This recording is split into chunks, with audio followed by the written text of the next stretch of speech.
আপনারা দেখছেন আমার চ্যানেল সন্দীপ বাইক। আজকে আমি দেখাবো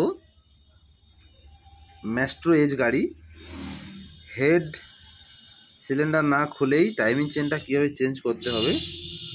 ইঞ্জিনটা পুরো বের করেছি, বের করে চেন সব খুলে নিয়েছি। এদিকে ওয়েল সিল কিট নিতে হবে ওখানে, কেননা ক্র্যাঙ্কের কাছে একটা ওয়েল সিল থাকে, ওটা না লাগালে মোবিল ধরবে। তার জন্য পুরো সেট নিতে হয়েছে। এবার কি করব, পুরোটা খুলে এরপরে কখনো ভালো করে ভিডিও এর খোলার ভিডিওটা দেবো। এখানে স্পকেটটা কীভাবে খুলতে হয়, যাতে এটা ভেঙেও যাবে না, কোনো সমস্যাই হবে না।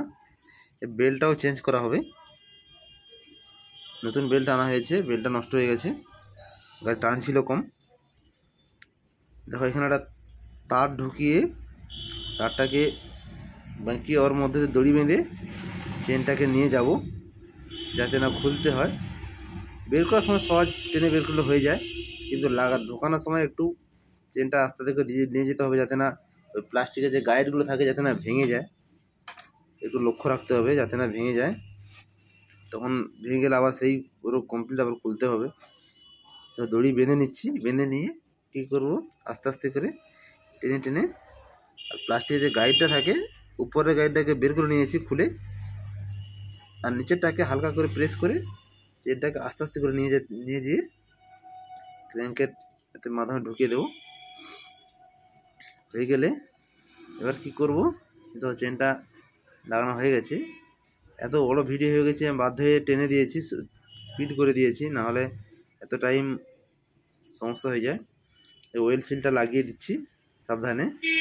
পেছনে একটা লক করা থাকে, লক প্লাস দিয়ে এটাকে লক করে দেবো, যাতে না ওয়েল সিলটা বেরিয়ে চলে আসে। এবার কি করব, এতে লক করে দিচ্ছি।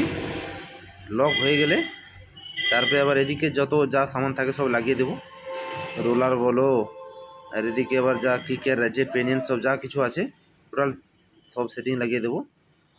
লাগানোর পরে বেল্ট লাগিয়ে দেবো, নতুন বেল্টটা। দেখো নতুন বেল্টটা লাগিয়ে নিচ্ছি। এদিকটা হালকা প্রেস করে ধরে বেল্টটাকে আস্তে থেকে ঢুকিয়ে দিলে হয়ে যাবে। এই দেখো ঢুকে গেছে বেল্টটা। কী হবে, সাবধানে করতে যাতে না হাত চিপে যায়। এটা ঢুকিয়ে নিয়েছি বেল্টটাকে। এটা ঢোকানো হয়ে গেলে এদিকে আবার সেলফে যে পেনিয়নটা থাকে ওই পেনিয়নটা লাগিয়ে দেবো। লাগিয়ে দিয়ে 22 নম্বর নাট থাকে, টাইট করে দেবো ভালো করে। টাইট হয়ে গেলে তারপর সেলফের পেনিয়ন ওয়ান ওয়ে যে বুস্টটা ওইটা লাগাবো। লাগানো হয়ে গেলে আর এটা টাইট করতে হবে। দেখো দুটো জিপিটি দিয়ে দুটো নাটটাকে টাইট করে দিয়ে টাইট করা যাবে আরামসে, কোনো মতে কোনো ভাঙার চান্স থাকে না। দেখো নিচে একটা উপরে একটা লাগিয়ে দিলে একদম সুন্দরভাবে টাইট হয়ে যাবে 8 নম্বরের নাট দিয়ে। তারপরে কী করে দেখো টাইট, দেখো কীভাবে হয়ে যায়।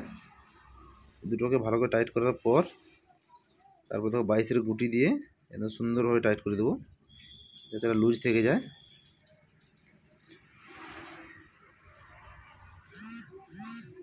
এবার দেখো পুরো সুন্দর টাইট হয়ে গেছে। টাইট হওয়ার পর আবার বাপস খুলে নেবো যেমন ছিল, খুলে সেলফের পেনিয়নটা লাগাবো। লাগানোর পর পুরো কিক চেম্বারটাকে সেট করে দিতে হবে। এখানে একটা হালকা গ্রিজ দিয়ে দিতে হবে, যাতে এই বুস্টটা সেলফটা যখন হবে, যখন আওয়াজ যেন না হয়। আওয়াজ হলে তখন ফিরে আবার সমস্যা, আবার খুলে আবার গ্রিজ করতে হবে। ওই জন্য আগে থেকে আমরা গ্রিজ করে দিচ্ছি, যাতে না খুলতে হয়। আর কেন স্কুটি গাড়ি মানে ইঞ্জিন খোলা করা একটু সমস্যা হয়ে থাকে। এবার চেনটাকে কীভাবে বেঁধে রেখেছি যাতে না ভিতরে ঢুকে যায় ঘোরাঘুরি করতে গিয়ে। তারপরে কি করব, টাইমিংসটা করে স্পকেটটাকে লাগিয়ে দেব। লাগানো হয়ে গেলে